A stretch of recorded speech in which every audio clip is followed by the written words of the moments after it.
this is Bobby Rempe from Cleveland, Ohio, and you're listening to BBQ Central. Hi, this is Bobby Rempe from Cleveland, Ohio, and you're listening to BBQ Central. Start the game! Let's go! We'll do it live. Okay. Well, do it live! I'll write it and we'll do it live!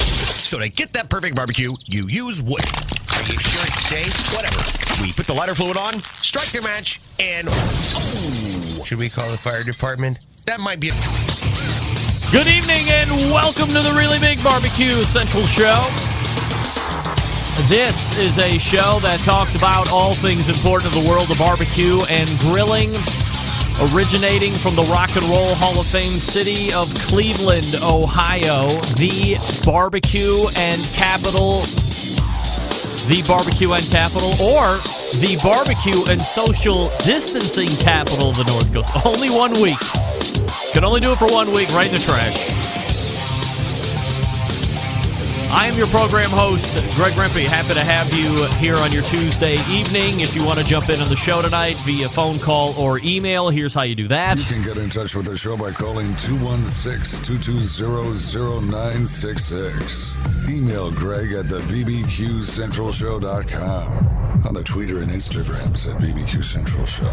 Anything else you want to find out about the show can be found at the main website, thebbqcentralshow.com. And here's what's happening during the course of the next 2 hours. Coming up in about 12 minutes from now, it's the third Tuesday of the month, and that's going to bring a regular visit from the creator of the Barbecue Bible website and requisite self-titled book, which is easily the most popular barbecue and grilling book ever. Stephen Raichlen will be joining us once again. Now, if you are a fan of the show, you know that on purpose, we left two items open last month that we will have to hit on, and one of them was the A5 Wagyu brisket bacon project that we had talked about. I'm not sure what kind of a relationship he has with Crowd Cow. However, I don't know if they just send him stuff or if he's an advocate for them or if there's some in-kind sponsorship / advertising going on. They mention him, he mentions them, what have you. But last month, he was given an A5 Wagyu brisket flat that he said he was going to be turning into A5 brisket bacon. And I'd never had it before. We talked about how that might turn out and how over the top it was. And he said, because I'm this kind of a stand-up guy, I'm going to reserve some of that. And next month, we will talk about it. Maybe he has some to actually physically show us as he is coming to us from the Martha's Vineyard. So we'll see what happens. The other item that we left open was the actual origins of bacon. So we were one of these, through one of the questions that I was asking him last month, I said, well, can we call brisket bacon? Typically, most always you think of a pork product when you talk about bacon. Does it always have to be pork when you talk about bacon? What's the right terminology? Just kind of throwing it out tongue-in-cheek. And he said, that's your question begets more questions than we're going to have answers this evening. So he was going to do some due diligence on the origin of bacon when it first started showing up and when people started using it. Did it always relate to pork? So I believe it was called etymology of the word bacon. So we will tie up those two items right off the top of the segment, and then we will get into the agenda that we have set. Stephen has been picked as the HPBA iGrill advocate. So we'll talk to him about that project, what that means to him.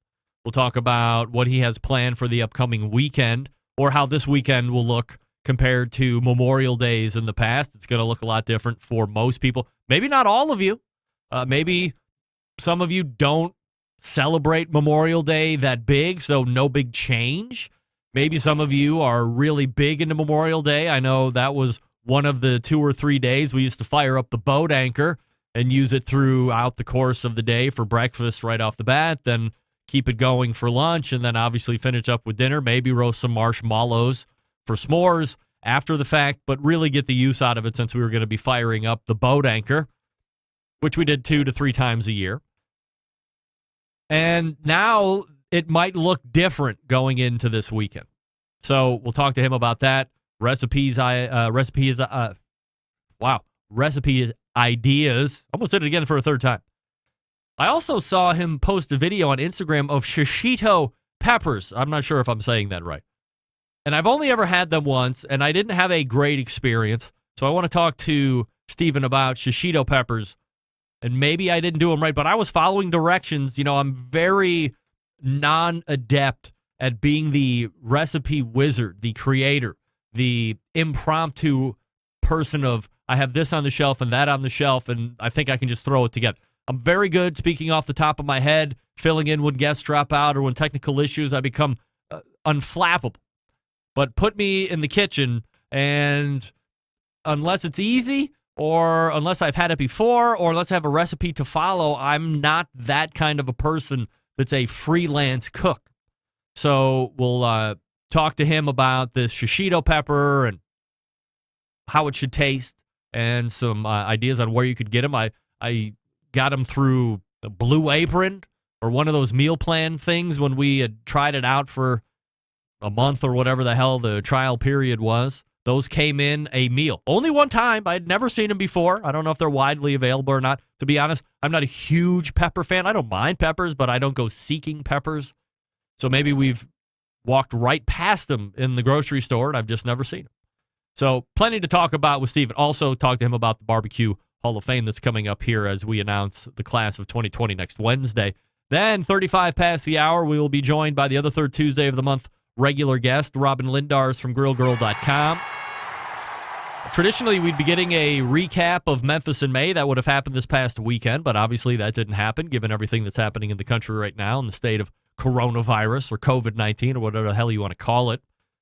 So the contest didn't go off. We'll talk to her about what she missed about not being there, some of her favorite Memphis in May highlights and why she likes going there. I'm also going to ask her if she thought that she could field a team that could actually be competitive there and win overall grand championship or just win one of the pork categories, whether it be whole hog, ribs, or shoulder. So we'll talk to her about that. And then we will talk about this new venture that she has with Kingsford / Masterbuilt. I think I actually was solicited by the folks or the marketing department. I don't know if it was for Kingsford or if it was specifically for Masterbuilt, but there was also a conglomeration of do some recipes and cook on this grill, and we'll send out a video. And I voiced how I'm not necessarily the recipe guy, but I could come up with something if they wanted to talk about it further, and how my thousands and thousands of dollars to apply on a video would come into play. And magically, I never heard anything else. So we'll talk to her about her experience in the Masterbuilt gravity-fed world, too, as that seems to be continuing to gain steam and popularity. So we'll talk to her about that. Then we'll move to the second hour, and the full second hour booked out with the co-founder of one of the most successful barrel cookers on the market. Some would say the only barrel cooker on the market today. It was his wife in the beginning of the year, but Noah Glanville will rejoin the show at 10:14 and 10:35. And we will have extravagant times talking about the state of business right now as it sits, not only just from his perspective across the country, but where specifically Pit Barrel Cooker is sitting, how one gauges the successes or non-successes of 2020, given the state of the environment at this point, how that's affecting certain things. Some businesses are being mightily impacted to the negative. Some are actually doing better than maybe they would have under a normal scenario. A lot of those folks are in the live fire industry. Some of those folks are in businesses such as charcoal or the fuel departments, because a lot of people are staying home. They're consuming more fuel than they would have normally, and now it's a supply and demand type thing. So if you're selling charcoal or fuel for that matter, you're able to write your own ticket a little bit more than you would have in years past or conditions past. And we'll also talk about the prospect of a bigger pit barrel cooker coming down the pike potentially sooner than later, or whatever validity those rumors have behind them, as we have mentioned it for any number of months here on this show, in that 50-gallon size. We will also get potentially in the second interview segment an exclusive look at what is being billed as the Pit Barrel Lifestyle Room. Have you heard about this? It was going to be released, revealed, and or otherwise walked through at the National Barbecue and Grilling Association's annual conference. It was supposed to be held the first weekend in April. That's one of the many things that didn't happen, of course. So, first look and reveal here on this show in the 10:35 segment at some point. So you're going to want to stay tuned the whole show. It's going to be great. A lot of business talk on the Pit Barrel Cooker side, too. You can talk about barbecue all day. We'll do that in the first hour, but a little business talk for those that are more adept at that. Stephen Raichlen coming up out of the break. I'll talk to you quickly about Southside Market and Barbecue. Established in 1882, Southside is the oldest barbecue joint in Texas. They've been owned and operated by the same family for 3 generations, famous for the original beef sausage. That's coarse ground and a natural pork casing. Plus, their authentic Central Texas barbecue. All meats, including the prime briskets, are smoked low and slow for many hours over real Texas post oak wood. They ship nationwide via the online store, SouthsideMarket.com. Shipping customers can choose to order now and ship later. They can include a custom gift note, and they can mail to multiple addresses without incurring additional charges. So if you know you have a big holiday coming up or you have successive birthdays coming, you can do the whole order at once, different shipping addresses. They're not going to ding you each and every time. All the shipped items are vacuum sealed to ensure freshness and ease of preparation for the customer, and they're shipped with dry ice to ensure complete freshness upon arrival. On-site meat markets for fresh and smoked products. Custom orders are welcome as well. They have 2 restaurants that you can eat in. Elgin, Texas since 1882 and Bastrop, Texas since 2014. Grocery distribution through Texas and many surrounding states. And here's the best part. When you shop SouthsideMarket.com, make sure you load in all the good stuff. The sausage slammers, the jalapeno cheddar sausage, the hot guts. And then as you're checking out, use promo code BBQ Central for 10% off the entire order. BBQ CENTRAL, all one word, lowercase, BBQ Central. And you can get 10% off the entire order the first time and the 10th time and the 110th time. It's good every single time. Share it with your friends. Let them know. The Barbecue Central Show is hooking you up with 10% off everything at Southside Market. And that's the website, SouthsideMarket.com, with promo code BBQ Central. We are back with the man, the Barbecue Hall of Famer and Barbecue Central Show guest Hall of Famer, Stephen Raichlen, right after this. Stick around.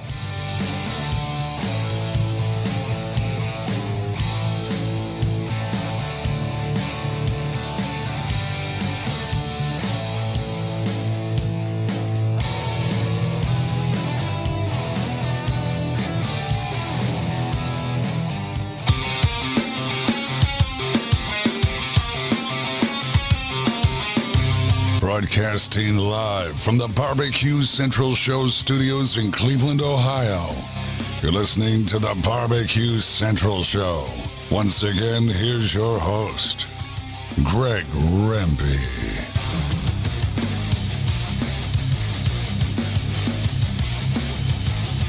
All right, welcome back. This portion of the show being brought to you by Butcher's Barbecue, makers of award-winning injections, marinades, rubs, and seasonings, barbecue sauces, and grilling oils. All of Dave's products have been tested on the competition circuit as well as in backyards worldwide. Be the pitmaster of your neighborhood and visit butcherbbq.com to stock up now. Always trust your butcher. All right, my first guest this evening is the third Tuesday of the month regular. He is a TV show host, the creator and instructor of a very popular barbecue university, which we will talk about here in just a few minutes as well. Author of some of the most successful barbecue and grilling books in the history of barbecue and grilling books. We race to the hotline and welcome back friend of the show, Stephen Raichlen. Hey, Stephen, how are you? I'm doing great, man. How about you? I am absolutely fabulous. Appreciate you making time for the show as always. And we have a number of different things to get to. So let's start right off the bat. As I had mentioned there in the open, you have a barbecue university that you've been doing for any number of years now. And while it's not necessarily in jeopardy, the dates may be sliding here. So what can you tell us from a most recent update on where Barbecue University sits right now? Well, actually, the school will be taking place as scheduled. That is over Father's Day weekend, the 18th to the 21st of June. It takes place at the new home of Barbecue University, the beautiful Palmetto Bluffs in South Carolina. Um, Obviously this year the school is going to be a little bit different than in past years. We're working on safe social distancing, all the safe measures, that are required in the day and age we live in. But we feel like after being confined for 2 months, people will be ready to get out and grill at Barbecue University. Do you have to do any type of downsizing on the amount of participants, or are you just making sure everybody's spaced out? I would imagine that there could be a potential of missed expectation if they're not allowed to be, hanging around one Stephen Raichlen as they might want. Well, they'll get plenty of Stephen Raichlen. They'll just get him 6 feet away. We've I have a great team with me, and the chef Nathan Berlioz at the new property is just fantastic. And we all understand. I think everybody understands is the new normal, and we are lucky to be able to have Barbecue University at all. So we're going to make it work. We're going to make it safe, and we're going to make it extremely delicious. All right. So is there any chance that this might get pushed back if something happens here over the next handful of weeks, or hell or high water, 18th through the 21st of June, it's set and it's going to happen? Well, look, I mean, I think we learned this year that man plans and God laughs. That's an old Jewish saying. But the plan is now to do it. God forbid if something terrible happens, we will adjust accordingly. The way Americans have been adjusting accordingly, the world has been adjusting accordingly. But that's the plan right now.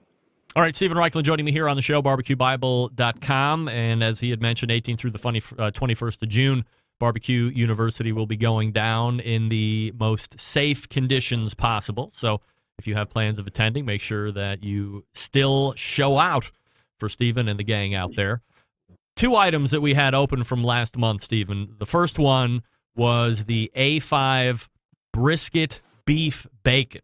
You had just gotten your hands from Crowd Cow on an A5 brisket flat, and you said you would talk about it here on this show. If not, have potential samples, but I would assume as 3.5 weeks evaporates, quickly did the beef bacon. But how did that work out? It worked out amazingly, to be honest with you. What samples there were gone within 36 hours, and that was showing extreme restraint.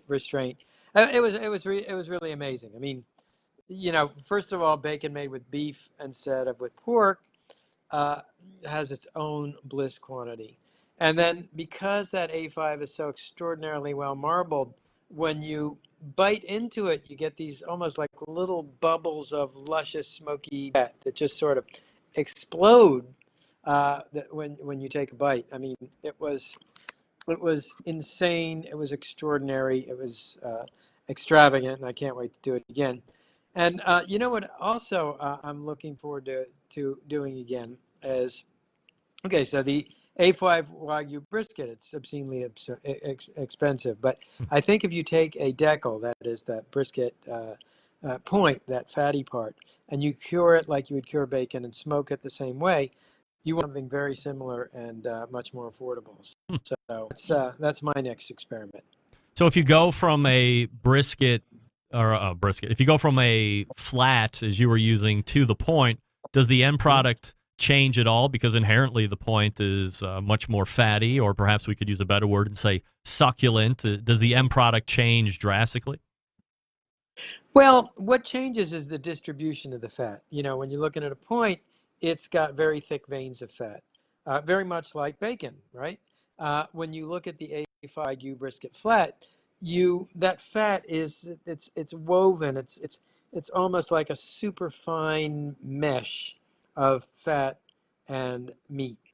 So I think the mouthfeel is the same. The appearance is a little different. All right, Stephen Raichlen joining us here on the show. The other item that we on purpose left open was the origins of bacon, the term itself, where we might have seen it first mentioned in print or the first time it was used, and was it in reference specifically to pork? I believe the term you said was entomology. Etymology. Etymology, yes. concerns That's bugs. bugs, Yeah, and sorry. etymology concerns words. Correct. And Greg, you caught me with my pants down. I'm afraid I did not get to do that research, but I promise you I will have it done for next time, particularly if you shoot me a reminder when you remind me about the session. All right, so let's make a guess just to play a little betting game, and then we will corroborate or we will confirm next month. What do you think? Do you think it is something that will be specific to pork in its first uses?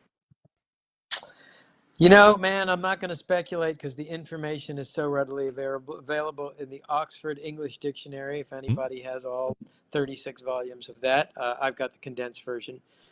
So let's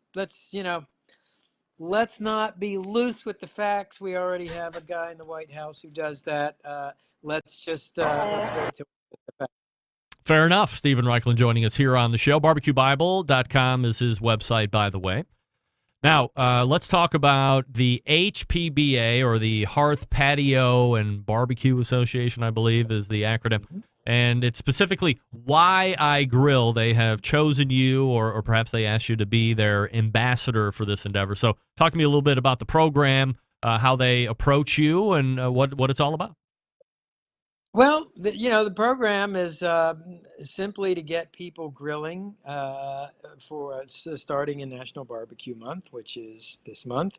And it's to, to celebrate grilling, and I guess they made me the poster boy for that. It was an interesting question, why I grill, because, it's something I do almost every day, thinking about it or doing it, or, doing it on TV shows or at home. But I hadn't really kind of sat down and thought about it. And I thought about all of the things in my life and in our communal life that come together. And one is, for me, I've always been a history buff. I've always been a culture buff. And I've always been a cooking buff. So those three things come together for me. If you've read my books or watched the shows, very into the history of food, the history of grilling. I think another point is that it connects us with our very deep evolutionary roots. It was a distant human ancestor called Homo erectus that discovered that you could cook meat and other foods over live fire about 1.8 million years ago. And that really started us, was the most important technological discovery we ever made, started us on the road to modern mankind. It was the way people have cooked for all but, let's say, 150 years of human existence. And the sense of safety that it brings, of comfort, of well-being, of community. You don't grill for one person. I mean, you're always, a barbecue is always for community. It's always for your tribe, for your community. All of that stems from that first barbecue about 1.8 million years ago. I think that's why we connect with it in such a deep, visceral way. And whether you're lighting a gas grill on your patio, whether you build, you're smoking in a stick burner, anytime you light a fire, you're kind of connecting with what makes us human.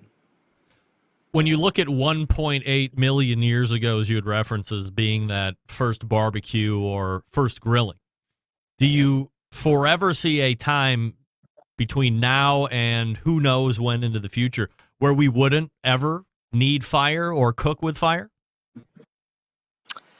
No, I don't. I think it's so much a part of the human experience, we will keep it. That is not to say that technologically, sous vide has sort of tried to replace slow smoking, although you finish it over a hot fire. We certainly have the technology. We have electric grills, we have solar grills. But put it this way: it will be a sorry day in the history of humanity if we ever give up live fire for cooking. Stephen, as I love to follow the blog and your social media, on Instagram, you had a blazing hot coals. I saw the cavemanning of a steak, which, of course, you've kind of fostered that into becoming very vogue. We all know about it. But then you had these, is it shishito peppers? Is that right? Shishito peppers. Yeah, that's right. Yep. So the only time I have ever had shishito peppers in my life, I don't know, it was 4 or 5 months ago. My wife and I subscribed to a Blue Apron for a month because we got some really great deal. And it's the meal thing where they send you all the stuff. You got to put it together, but they send you all the ingredients. Yeah. And one of the meals, only one, had these shishito peppers. I've never seen them before. I wasn't overly jazzed about them, but it could have been preparation. So I guess, A, is this something that you eat on the regular if they're in season? And then how do you find them to be best prepared, and how should they taste? Well, I love the shishito peppers because they've got some of the aroma of a jalapeno or serrano, but none of the heat. Well, I take that back. It's kind of a little bit like roulette. You every maybe five or 8 peppers, you get one that's hot, and then the rest of them are very mild. But they're much more interesting than a bell pepper. In terms of the best way to cook them, it's the way that I first had them on my first trip to Japan researching barbecue Bible. And that is, you skewer them on a bamboo skewer, you paint them with sesame oil, sprinkle with coarse sea salt and sesame seeds, and you grill them over a hot fire. Nothing could be simpler, and to me, this is still the best way to make a shishito. Now, it's interesting because, I'm working on this new vegetable grilling book. Mm-hmm. So one of the recipes there, I had some kind of fun with it, and I cut them in half lengthwise and stuff them with manchego cheese and serrano ham and a little tiny dot of quince paste. And I made, sort of a Japanese Spanish popper with the shishito, but they're really great. What I was trying to do with that caveman T-bone over the weekend was, the notion of a cheesesteak with peppers and onions. Sure. So I was trying to do that with my caveman steak, and then I cooked the shishitos with some thinly sliced shallots, and they were it was a fantastic accompaniment to steak. So is the shishito pepper, from a consumer standpoint, something readily available that I'm going to find at the local 5 and dime, or is that more of a Asian market that I would have to go find and shop there? Well, it's funny. These things, like I remember writing about it and you couldn't find it anywhere. They're pretty prevalent now. These came from a company in California called Melissa's. I know you can buy them at Whole Foods. You can buy them at my local Milam supermarket. So we have this wonderful way in America. If you take an exotic food, people taste it, they like it, and then all of a sudden it's not so exotic anymore. I was just writing about shiitake mushrooms and remembering when, you couldn't even find shiitakes. You had to get, dried shiitakes and reconstitute them in water. And I would venture to say most people can find the shishito peppers in their local supermarket. By the way, there's a Spanish, very close cousin or brother of the shishito called pepper. They're slightly different anatomically, taste-wise, and the way they grill, absolutely the same. All right, Stephen Raichlen joining us here on the show. You'd mentioned mushrooms. Now, here's where I do not have a lack of breadth of knowledge on the palate, because I absolutely love mushrooms. Now, of course, much like a lot of things in this house, the man in the house, and I'm the only man in the house, is the one that loves mushrooms. All the other women in the house thinks mushrooms are absolutely gross. I say, hey, be like me, be a fun guy, and eat the fun guy. You see what I'm saying here? What's your favorite mushroom to eat? Do you have a preference? Well, I kind of love them all. I mean, a fresh porcini right out of the woods in Italy and grilled over a wood fire, that's pretty amazing. I love shiitakes. In the new book, by the way, there's going to be a recipe for a shiitake bacon where you fry. Well, I won't tell you how to do it. You got to buy the book when it comes out a year from now. I love hen of the woods, just brush with butter, season with herbs. It's pretty tough to think of a mushroom I don't love. Well, that portobello that you had with the egg on top of it looked absolutely spectacular. Is that a recipe that's on the website right now? That's on the website. Yeah. Yeah. Wow. You know, my assistant, who actually runs our website, is Nancy Losky, Yep. who's sort of a neighbor of yours. She lives in Cleveland. By the way, she just came out with a terrific book called The Healthy Pellet Grill and Smoker Cookbook. But at any rate, so Nancy did that blog on shiitakes, and the picture you're referring to, it's a grilled shiitake with in effect, a sunny side egg in the center. And man, that's pretty awesome. Yeah. All right. So let me transition over to this last part here. And you are a member of the Barbecue Hall of Fame. What year were you inducted, Steve? I want to say maybe 15 or 18. That's right. You're right. 2015. That's right. Yep. Oh my God. Okay. Where'd the time go? Well, it's flying by at a rapid pace, as I have come to find out here. It seems the older you get, the days tick by even faster than when we were in our youth. So They do. in a week and 1 day, we will be unveiling here exclusively on this show with the help of the American Royal and Emily Park over there, who the three will make up the 2020 class of the Barbecue Hall of Fame. I assume since you are currently in there that you would receive the short list of the 9 names, and I think you're supposed to pick your favorite 3 or something like that. So as you perused that list, certainly everybody's very deserving. We had a big Hall of Fame roundtable with some of the folks that are on the nominating committee, and everybody was in agreement that all the names on the list were great. Are there any that you would like to talk about, just show a little bit of a spotlight on, or your thoughts on the 9 list of semifinals? Well, I thought they were all immensely qualified. I'm sure the names are going to be familiar to all of your listeners. You know, Aaron Franklin, the guy that sort of turned brisket into an object of religious worship. Meathead is on the list. Rodney Scott, you know, a very deserving group, and it's. You know, like they say, it's an honor just to be nominated, and I have no idea who's going to win. All right, so let me ask you, because you know I have to. Do you want to exclusively reveal your list tonight? Who are the 3, Stephen? I do not. No. All right. Big surprise. I got to ask, of course, although my hope was about at 1%. So. All right, so we have a new Memorial Day coming up here on Monday. What's on the agenda for you guys? Well, that's an interesting question. You know, holidays have been a little bit weird. We did Passover by Zoom. Mother's Day, our family came at the foot of the drive. We did a sort of social distanced Mother's Day, my wife's birthday, again, it was a social distance birthday. So I don't know. I don't know what's going to happen. I really don't. I mean, we're certainly not going to have a big family barbecue.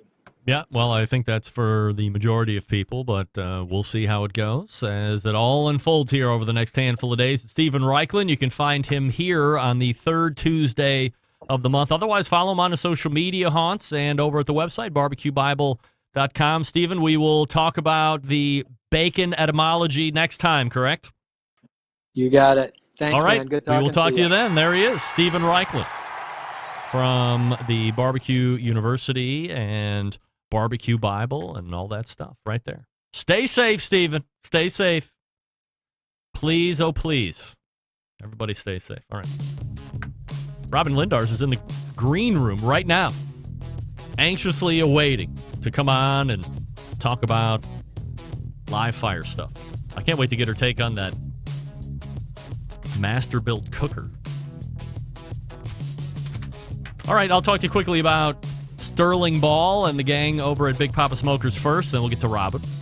Big Papa's the one and only place where you should be going for all your barbecue stuff. A curated selection of the best outdoor barbecue and grilling supplies get you on the path to better barbecue results in no time. They have 13 perfectly balanced flavors of rubs and seasonings like Sweet Money or Regular Money or Cattle Prod or Cash Cow or Desert Gold, Little Louis steak, Little Louis seasoned salt. If you like seasoned salt with a little more of a pepper kick, definitely want to give that one a try. Now, if you're sick of all the other sauces that are out there on the market right now and you don't want to dilly-dally around with those, you want to try something new that will tug at your heartstrings, Granny's barbecue sauce is the one that you're going to want to check out. They own it. It's a great sauce all on its own. However, if you're not into making base sauces and you want something that is going to be really flavorful right out of the box that you can then tweak from there, base sauce. Granny's barbecue sauce, really good for that. Aside from the premium selection of rubs and sauces, you know they're selling those cookers, right? If you're looking for a versatile smoker that's easy to use, check out that Mac 2-Star General pellet cooker. Big Papa Smokers, the exclusive Mac dealer, even offer special packages. Nobody else does that. If you're not a fan of pellet smokers, all right. Take a look at the Old Hickory Ace BP, the only charcoal smoker that Big Papa trusts in his competition trailer. And if you're not sure of what grill you need, you really can't go wrong with anything that they offer. If you have any questions, you call them 877-828-0727. That's 877-828-0727, or shop their website at bigpapasmokers.com. That's BIGPOPPA smokers.com. The Grill Girl coming up out of the break. Stick around. We'll be right back.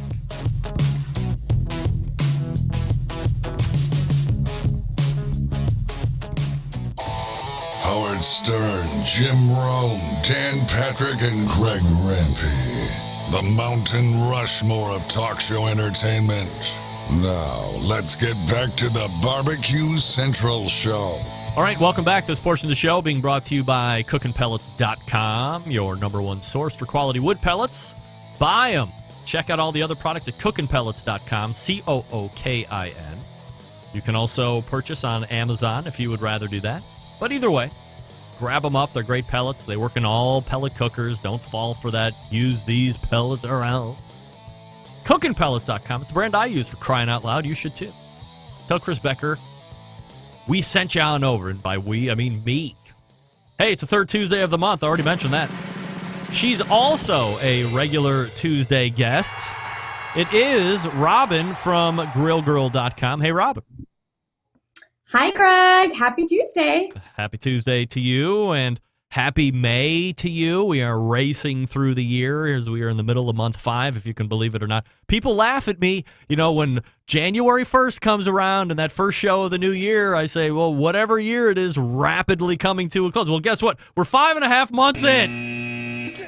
Rapidly coming to a close. I mean, and who thought that you could say rapidly coming to a close when for the majority of this year we have been rapidly staying in our homes for weeks and months on end. So even that, it's still rapidly coming to a close. We can't stop time. What are you drinking? Wine. What do you drink? Riesling tonight. We're out of just shitty Italian Pinot Grigio. God, is it a Gewürztraminer? No, it's just a dry Riesling. It's we order, and I'm not trying to give them a shout out, but Naked Wines, which is like an investment led wine company, you can order a big box for pretty inexpensive. What is straight to your door? It's all about shipping these days, What's investment led mean? And they're like small batch wineries that are backed by like investors, and you can try out new wines that you might not have heard of otherwise. So you get to try some stuff that's sometimes random but very, very affordable prices. Got it. All right. So that's investor-led ride. Big boxes. We love big box wine. We're big fans of that. All right. So as I had mentioned in the top of the show, this past weekend would have been the 2020 version of Memphis in May. Obviously, that didn't happen because of what's happening across the country and the world right now. You were going to be taking part, as you have for any number of years at this point. What was the first time you went down to Memphis in May, and what was the thing that struck you the most or perhaps inspired you the most to then want to keep going back and then potentially get into it from a competition standpoint? Yeah, that's a good question. My dad and I have kind of had a long enough history with Memphis in May. I first kind of discovered Memphis in May, probably back in like 2010.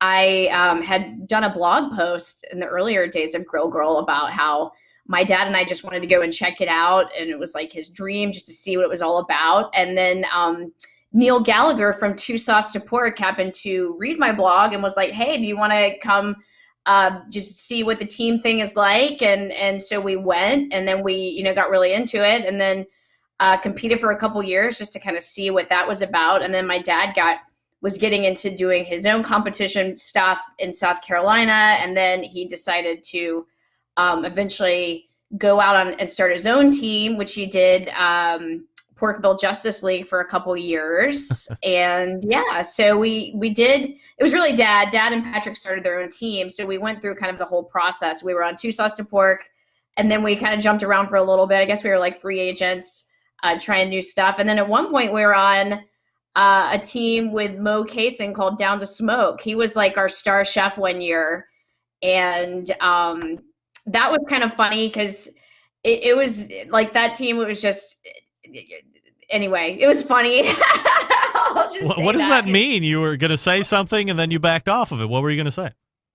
Well, it was always just, we would make a joke that we were kind of like, we were like Steve Martin and the Jerk, in that movie, if you remember. Like, we were like the token white people on that team. But that's why it was such an awesome team. We were like Steve Martin and the Jerk on that team. It was pretty awesome.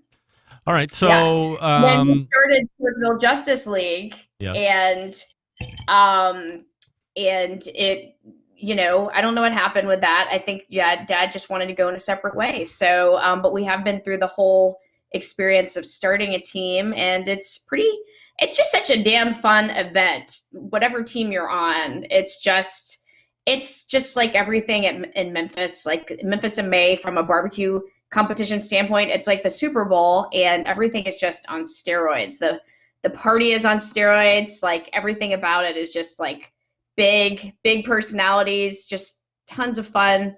Large investments are made to be there, you know, from a sponsorship perspective, but it's just freaking amazing and fun. And it's just like, I've met so many really nice, awesome people doing Memphis in May. And I guess because of the blogging angle for such a long time, I've gone as a competitor, but then also covered it from a press perspective, like with the Pork Board over the years and Kingsford over the years and whatnot. So it's really given me an opportunity to interview a lot of people and stuff and just see behind the scenes what a really neat experience it is. And you know, Memphis is kind of cool because it's not KCBS.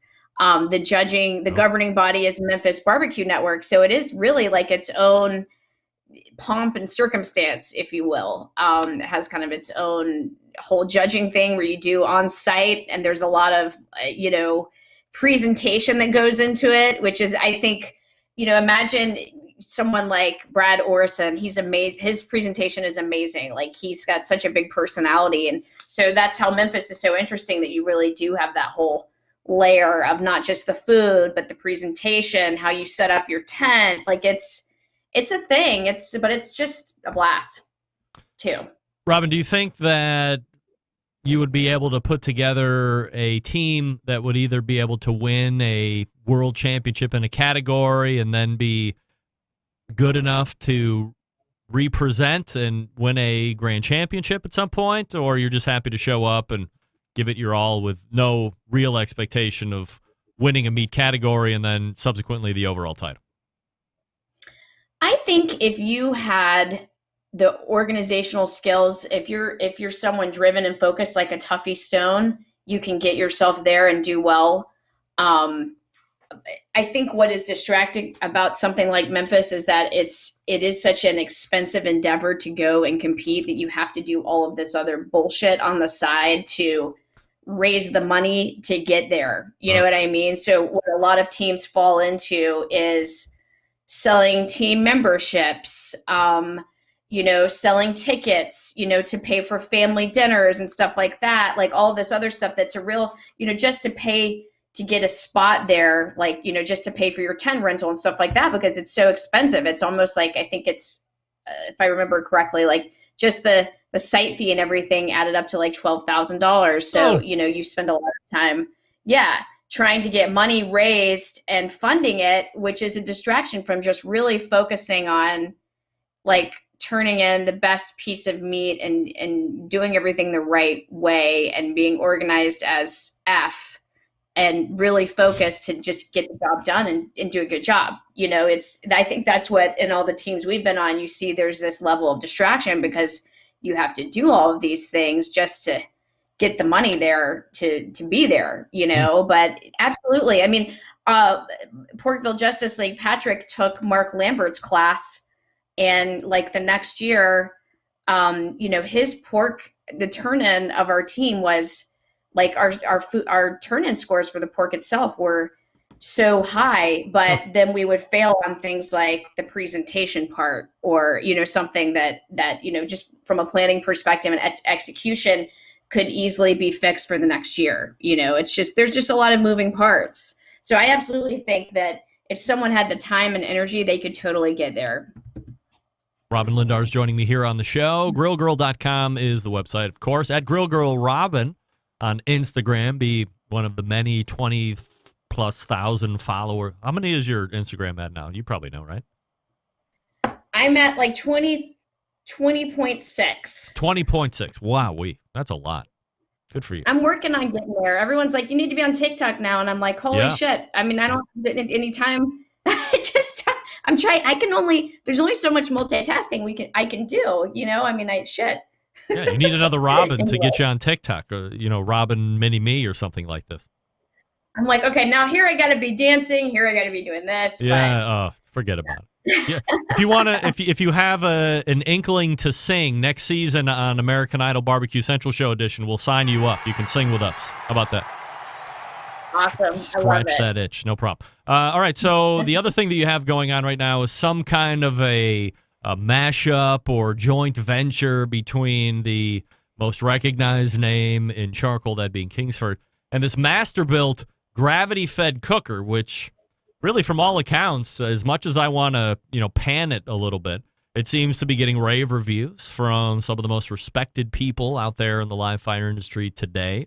You're somebody who has played around with a lot of cookers of varying fuels and forms and fashions and operation. So I know you probably haven't cooked on it a ton, but what are your first blush reactions to this particular grill? Sure. All good questions. To back up, I'd say I've been working with Kingsford for a while, and I am a Kingsford girl. But my partnership has definitely, I feel like we've gotten bigger and tighter, and I'm excited about the stuff I'm doing with them. I mean, I always have been, but you know what I mean? Our relationship has grown. And so they have roped me in and have me as a part of what they're calling the virtual smokehouse tour. So originally this was going to be something kind of like a road tour they were going to do in person, in partnership with Walmart and Masterbuilt. And now they're doing it virtually. So what you guys will see is that you can actually see some of the boxes behind me. They shipped a bunch of cameras and stuff, and I filmed a video recipe that will be live this Friday as part of, the stop was here in Fort Myers, Florida, of the smokehouse tour. And so you'll see me cooking. I actually am making red, white, and blue cobbler, which is like a fun patriotic dessert that's also super easy on this grill. So they have a partnership with Masterbuilt. Now, just to back up, what's really cool is that Masterbuilt and Kamado Joe have joined forces now. So what's pretty interesting is, so I actually saw this grill at the World Food Championship. I cannot speak English tonight. A little brain dead. It's called like Corona brain. But so last year I actually did a little review of this grill at the World Food Championships when I was there competing and getting footage and stuff. And my mind was a little bit blown, because what's really cool about this grill is that it's really like the first grill like this of its kind. So it's like a net new category, right? Because if you think about it, historically you have gas, you have pellets, you have charcoal, but usually when you start seeing the electronics and stuff is in like the pellets and the gas, but you never see it on charcoal grills. You know what I mean? Like there's no automation or like it's most charcoal grills are still pretty basic. And so what's really cool about this grill is A, it's charcoal, B, it's gravity fed. So the actual place where it cooks looks a lot more like the heat box that you would see in like a pellet smoker. But it's not, it's charcoal.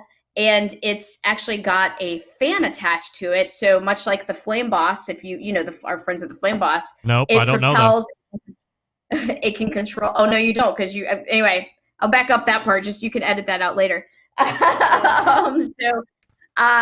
it takes the fan and propels the flame, and so now you've really kind of digitized the whole process, so you can monitor the temperature or control the temperature with the controls. You also have like a timer and all that kind of stuff, and all these temperature probes. So it really is kind of its own grill in its own category, and it cooks pretty awesome. I'm very impressed with it. I would say that if I did give feedback on that grill, I would say I think they need a little bit more space for where you actually put where you're going to light the charcoal. The space is small, almost like you would see on a Master Built electric smoker. And I know their electric smokers pretty well because that's what I wrote my cookbook on. Yeah. But it's a pretty kick-ass little grill. And so I think I love seeing innovation in this space. It gets me excited. So since I posted that video, people have like really gotten excited.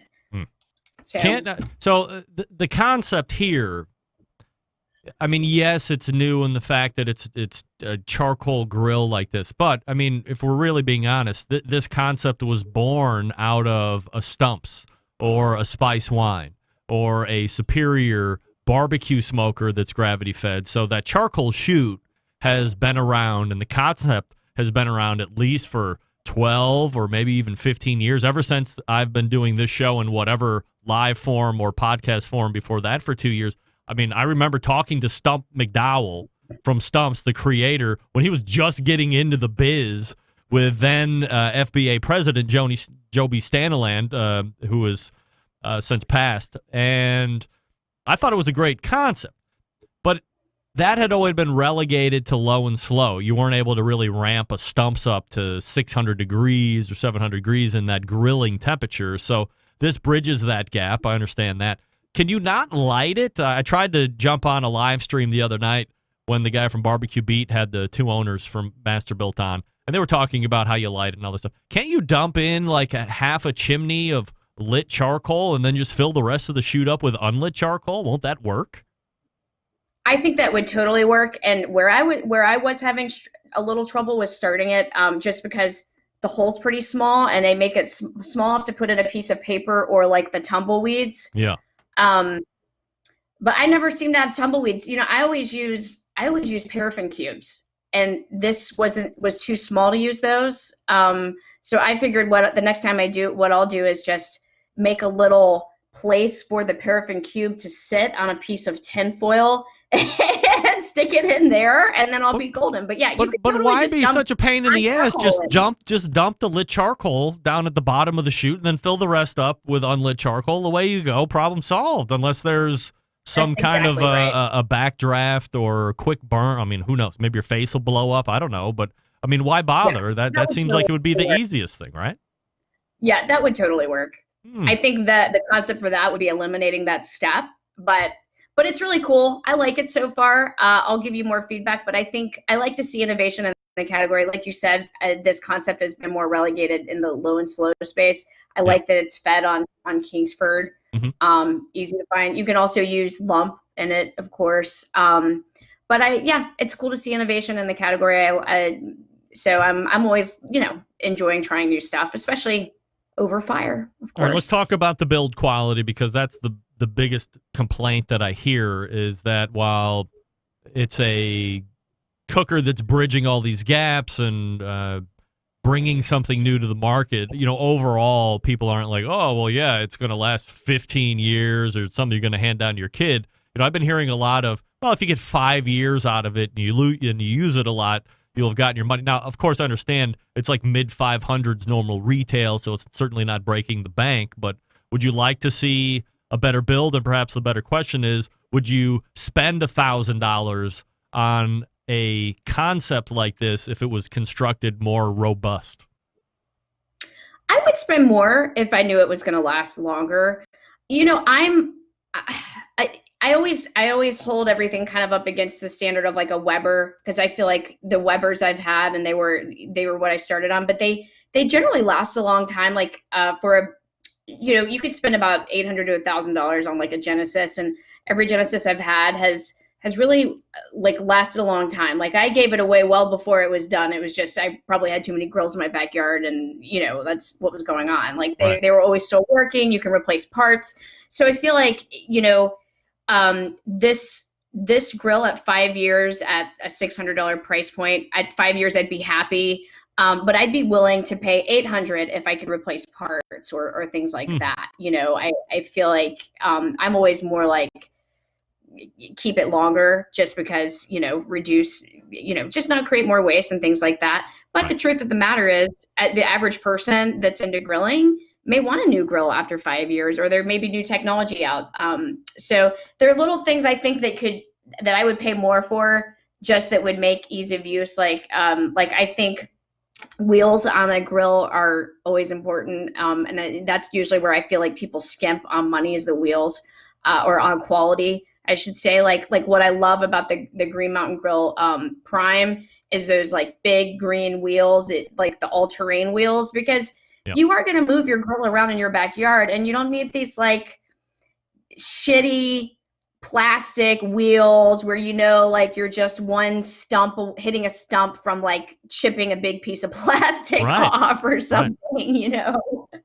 So those are like little tweaks that could make a huge difference in just like enjoying the product more and the longevity. So I don't know, and maybe in my next life I do consult sometimes, but that would be my feedback to them or any grill company. Like that's something that also can add like some quick sex appeal to a grill, is like, think about like when you trick out your car and you got like cool rims on a grill, you kind of can get that same effect, like the cool like rollerblade like wheels, that's a really good way to add some instant bling, kind of curb appeal, if you will. Right, curb appeal grill. to the grill, no doubt. You can check out Robin at grillgirl.com or on Instagram at grillgirlrobin. And you can check her out right here on the third Tuesday of each and every month. Robin, always appreciate the time, and thank you for coming on. I always have fun. Until Noah, I said, hey, I keep thinking of our times when we went to the HPBA all together. I will. All right. Had a blast. Yeah, I guess that's when Denver started hating us. Oh, who knew? Who knew? Maybe next time we'll talk about that. That's Robin, everybody. Thank you for coming on, Robin. Very good. And, oh my, we're never going to get over that. We'll never get over. Forever and ever, amen. Right, we're wrapping up the first hour here, so stick around, and we'll be right back.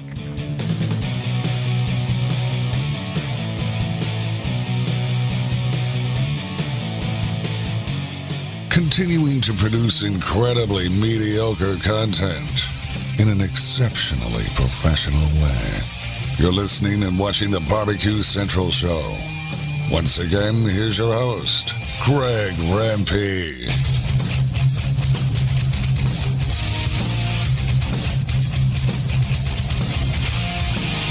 All right, welcome back. This portion of the show being brought to you by Fireboard. Monitor up to 6 different temperatures simultaneously. Connect to Wi-Fi for cloud-based monitoring, or connect via Bluetooth. If you have Alexa or the Google Assistant at home, you're in luck because Fireboard is fully integrated with both. Find out more by visiting fireboard.com or call 816-945-2232. And I believe next week we will actually have Ted Conrad on the show for the announcement of at least one, potentially 2 new products coming at you from Fireboard, fireboard.com. And as I have said many times over the last number of months, originally when I got my Fireboard, I threw it in the bottom drawer, and it sat there for 2 or 3 months before I actually took it out to use, and was kicking myself ever since. I love it. That thing is so great. Ease of setup is great. Monitor up to 6 different temperatures, either internally or through the ambient temperature probes. It's great. I love it. You should get one if you don't have. Fireboard.com. And Ted Conrad next week. We're pointing to the second hour. Refresh your libations, and we'll be back. Stick around.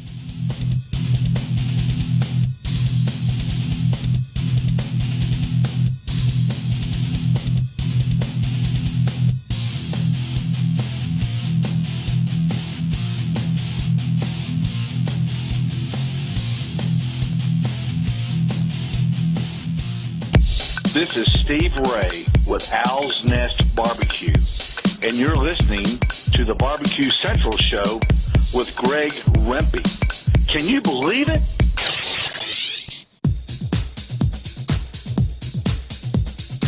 Happy to have you aboard here for the Really Big Barbecue Show. Boing. We cook because we have to, and we grill because we want to. Hit me. Fine, how's it going? You have a great show. I'm a big fan. Boing. So what seems to be the problem here? This man looks like he's dead, and he's in the crackle. Charbono! It's all about the charbono, dude! Succulent fish. What? He ate 54 wieners. So listen, Lavernius, shut your face. I'm shaking like a dog shit peach seeds. We have top men working on it right now. Top men. All right, just like that, we're in the second hour. Welcome in. It's the Barbecue Central Show. If you missed the first hour, don't worry. We're diligently recording. It will be up about 11:50. Well, we'll post at 11:55 tonight. Probably won't actually hit the feed until any number of hours later. So, if you are an insomniac or you routinely get up at 3 a.m., it'll be ready to go. I'll be listening to it at 5 a.m. as I get in my run. I always listen back to the show, not just for downloads. Constantly evaluate. This is a show that talks about live fire stuff. You can follow me socially at BBQ Central Show on Instagram, Twitter, TikTok, The Snappy Snaps, /BBQ Central Show on Facebook, where you can also find a video stream of this show. Now, my processor has been running hot all night. What the hell? I have nothing running more than I would normally. Perhaps even less, now that I think about it. Do I have less stuff running? Let me look. Yes, less stuff. And I am running hot. That's concerning. God, I hate that. Being on the verge of being a nerd is very dangerous. I don't suggest it. Still to come on the show tonight, Noah Glanville of Pit Barrel Cooker, joining me from their home office in Louisville, Kentucky. It is it's a show that it's a city that I certainly don't mind going to. I don't know if I would say it's one of my favorite cities. Certainly some of my favorite people in the world are there. The Glanvilles and the Marquarts. Shout out to Drew and the gang. Bardstown Road, Bristol Inn. Oh, anybody been to the Bristol? Love it. It's my jam back in the day. So those are two of my favorite families in Louisville, Kentucky. So we'll catch up with Noah here in just a little bit. Coming up on the best moments of the Barbecue Central Show in 10 minutes or less this Friday, episode 125. Taking it all the way back to May 24th of 2011. That's right, 2011. We're running it back. Ever wonder what it takes to make a barbecue TV show? Remember those? Yes. Barbecue TV shows. You don't really see those a lot anymore. Welcome to the show. View to a Grill is in. Wow. Great to have you. Yep. Back in the golden age of barbecue, we had these little things called TV shows that were on. And boy, did they do a service for hyping up barbecue in general. Got a lot of people jazzed up about competition barbecue. The corresponding sanctioning bodies saw a influx or insurgence of interested parties because, as we've said any number of times here on this show, you don't have to be a world-class athlete to be the best barbecuer, right? You don't have to. You can be all day long and be the best. In fact, some of the best barbecuers in the world are outrageously. On the complete opposite side of the coin, some of the best barbecuers in the world are not. I said are not. Andrew, you are not fat. You're not fat. So it takes, or it can take all kinds. The very skinny, the medium, and the fat can all be the best barbecuers out there on the competition circuit. Plus, any Tom, Dick, and Harry can roll up to a barbecue contest. And maybe you're some kind of a stalker or fan person, and you've just been dying to get into a competition that this pitmaster or that pitmaster is going to be at, and you can literally put your barbecue up against the best in the country at that point in time. You can't do that in anything else. Very endearing qualities. But much like the Backyard Barbecue Show says, Jason King, there appears, or all the money has run out for barbecue. I've diverged incredibly. Let me steer this back on track. So back in the golden age of barbecue, there were TV shows, not a lot of TV shows, but every year you could count on John Marcus bringing some kind of TV show to the landscape. And it finally landed for quite a number of years as Barbecue Pitmasters. Now, the Barbecue Pitmasters franchise ebbed and flowed on how the actual format was. And we could certainly sit here and argue that that first year, and I don't even qualify that first year where they followed around Myron and Harry Sue and Tuffy Stone, Leanne Whippen, blah, blah, blah. You know, that was still the fourth version of that show. There was HLN shows, a barbecue challenge. Those like Mike Davis were competing in those TV shows. But Pitmasters stuck because it was semi-familiar with other reality shows that were out there. And that's what set the hook. And then after that season, it started to get a little weird. They brought in that kook, Kevin Roberts, the food dude or the food guy or dude douche or whatever his nickname was. That turned a lot of people off. He was on the Today Show talking about parboiling ribs and all that stuff. And people were up in arms. That was like the biggest topic on the show for 3 weeks straight. The host of Pitmasters said parboil ribs. And I had him on, and he backed off. And it was a bizarre exchange. I think his name was Dude Douche. Can anybody else qualify that? Was it Dude Douche? Anyway, back in 2011, John Marcus was a guest on this show. He is a Barbecue Hall of Fame semifinalist, by the way, here in 2020. We talked all about it.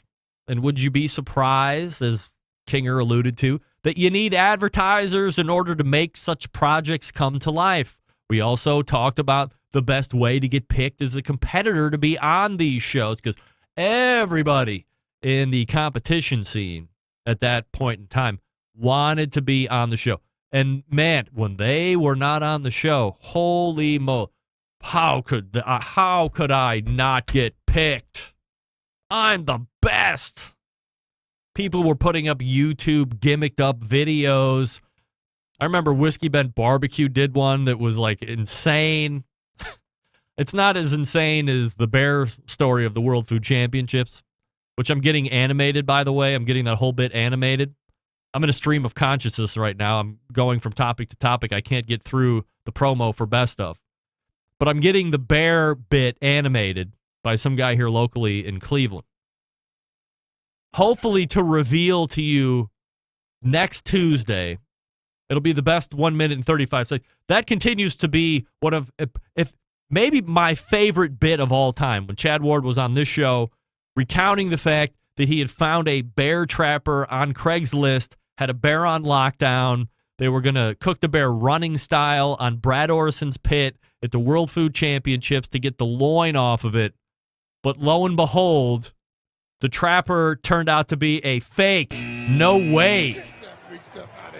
800-pound bear cooking running style. Instead, they made chicken fajitas or flank steak or whatever the hell they made.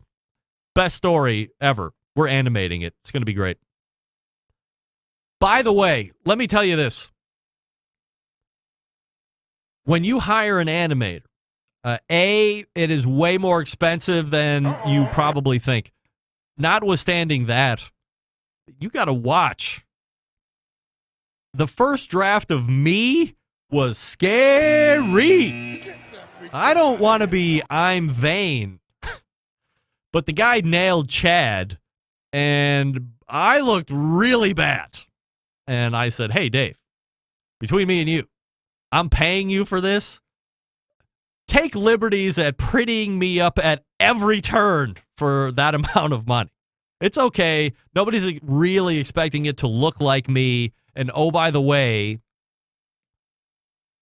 who cares? I'm a cartoon. It wouldn't be the worst thing if I was a little more handsome as a cartoon than I am in person. I mean, we all know what I look like. We can all see this, right? But the cartoon was tragic. Anyway, little point of reference. Hopefully I can release the animation to bring joy in 1 minute and 35 seconds. So make sure that you are into the podcast subscriptions here for this show so you can listen to the John Marcus interview. Oh, by the way, if you want to be picked for the shows, you need to be able to cook well, but you need to have an engaging personality and be authentic. The over-the-top bags, they saw that right up front. They're like, whoa, these guys are fake. Wow, I could go on and on. Great. Tune in for episode 125 this coming Friday. It will be ready to go for you first thing in the morning to get you started for your weekend. I still haven't gotten to the banana peel take yet. Boy, do I really want to do that. Really bad. Let me talk to you quickly about Green Mountain Grills before we get to know Glanville. They have two different options for you to choose from at this point. They have the Choice line, which was the original version. They also have the Prime line, which is the more amped up version. Sturdier chassis, some tech, all the fun stuff. 2 internal meat probes, things of this nature. Things that you want. Things that you need and demand as a tech-savvy buyer. If you're not familiar with the differences, go to the website, check them all out. GreenMountainGrills.com. While you're there, they have pellets that you can buy. They have rubs and sauces that you can buy. Plenty of accessories that you can buy. All the fun stuff. Come on. Green Mountain Grills has been a longtime sponsor of this show. I actually have a Prime grill in the garage, but I don't want to put it together because we might be moving.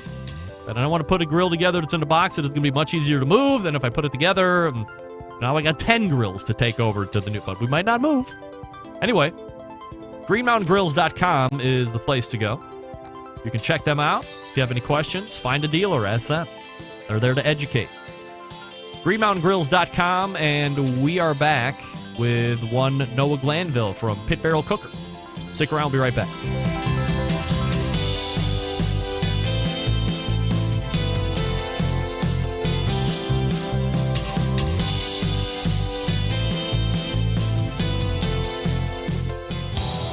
Monthly visits from a killer hog, a cooking guy, a man named Meathead, the author of Barbecue Bible, a grill girl, a bristly barbecue journalist, and the malfeasance of the barbecue world known as the embedded correspondents. Only found right here on the Barbecue Central Show. And right on cue, this portion of the show being brought to you by Pit Barrel Cooker, the most unbelievable outdoor cooking device on the planet.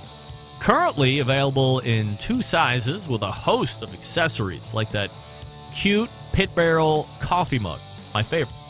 Whether you're a beginner or professional, definitely a cooker you want to add to the arsenal. Visit pitbarrelcooker.com and tell them that the Barbecue Central Show sent you. My guest in the second hour, the co-founder of the Pit Barrel Cookers, and the Pit Barrel is continuing to enjoy success on many levels, and tonight we'll learn even more about the business, the cooker, and we will also potentially, dare I say, get an exclusive look in the second segment at the Pit Barrel Cooker Lifestyle Room. So without any further ado, we race to the hotline. And welcome back, friend of the show, Noah Glanville. Hey, Noah. Hey, buddy. Good to see you. Good to see you as well. Appreciate you making time. I know I have kept you well past normal operating hours there in the HQ in Louisville, Kentucky. Obviously, we're getting a quick glance over your shoulder at what appears to be some neato bar, and we'll get to that here in a second. Are we in the lifestyle room right now as a tease? We are. All right. We definitely are. It's a pretty cool place. Look forward to showing it off. All right. We're anxiously awaiting that. We have some other items to get to first. Look, in a lot of respects around the country, things are tough, business, personal, everything. However, I think many of us in the live fire industry right now might be having a better than average year because folks are home cooking, or at least most people are trying to adhere to whatever their particular rule is in state or county or what have you. And the benefit is people are watching cooking videos. People are buying more grills. People are buying charcoal. People are buying a lot of industry-related items. How is that affecting Pit Barrel Cooker right now specifically? I would definitely say I think people are buying a lot of everything. Obviously, unfortunate times for many. We're staying positive. We're super busy, and that's a good thing. Staying busy is a good thing. I think that one of the I think silver linings and really neat things that we've always been a part of is bringing people together, and the experience of cooking on the pit barrel is so unique and different.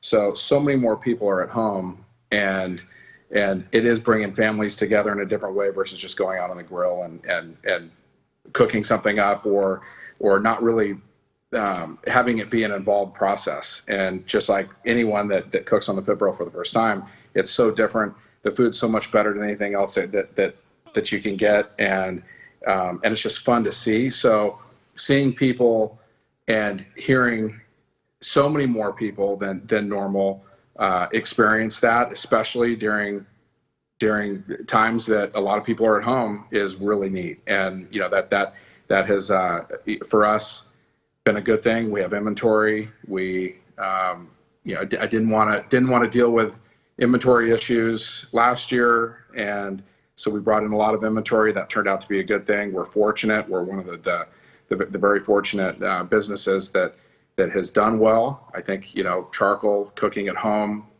outdoor improvements, things like that. It's obviously through the roof, and it has been a good thing for a lot of people. That I think people will look back on this and say 2020 was a year nobody will forget. But sure, it's made people slow down, and it's made people spend time with their family. And I with our business, we have always had our boys along the way, worked so close with my wife. I know she was on the last time. She's probably a lot more interesting, but yeah. But it's, of course, but I say all the time, I mean, if you don't like your kids, look in the mirror. And we have our boys from this lifestyle room, going and picking out the live edge slabs, teaching them how to weld, things that they'll remember for the rest of their life. And they've always seen trucks coming in. They can drive a forklift really well, and they're 7 and 8. But it's an adventure every day. Love having them around. And it's just, there's some neat things if you just take a step back for a second and pause and think about, there are some things that your kids will be, have richer values, and they hear conversations. I mean, my boys can negotiate better than most adults, and they hear so many phone conversations and, watch very little TV. We work and we play hard and we spend time with family. So, we work really hard, and, I've never been, especially, so some of the good things, I've never been so motivated and focused on our business or really anything in my life. And, as you mentioned earlier, we were going to celebrate during MBBQA, our 10-year anniversary, and that kind of coincided with that time. And so we're really excited to invite people to what I believe is the pit barrel lifestyle. It's this, I think this room, just kind of jumping a little bit ahead here. You can reel me back in if you need to. You know me well enough, but it's something that it's all about the details and the finishes. And I think that the pit barrel, it's simple. All walks of life when you walk in here, and the people that have absolutely love it, and they're just shocked, and they're looking around just absolutely blown away that the finishes, and I think the pit barrel, it lends to that as well, that it's any walk of life would appreciate the pit barrel. So anyway, don't want to jump too far ahead here. You know how I can start rambling, but yeah, we've been fortunate through these times. Has there been any one or two items specifically during this time that have been hurdles that you've had to clear, or have you been able to navigate this pretty not easily, but fairly unscathed? I think all the shipping carriers are absolutely overwhelmed. The reality is there is not a whole lot to look forward to, I think, for many people. And having something delivered, from hitting the buy button to having something delivered to your home, opening it up, whatever it is, I think that's something to look forward to. I think there's extra, there's income. You're not going out to the bars and the restaurants and things that really take away from the budget. So, online is any industry is going crazy if you can ship it direct to the consumer. So yeah, I think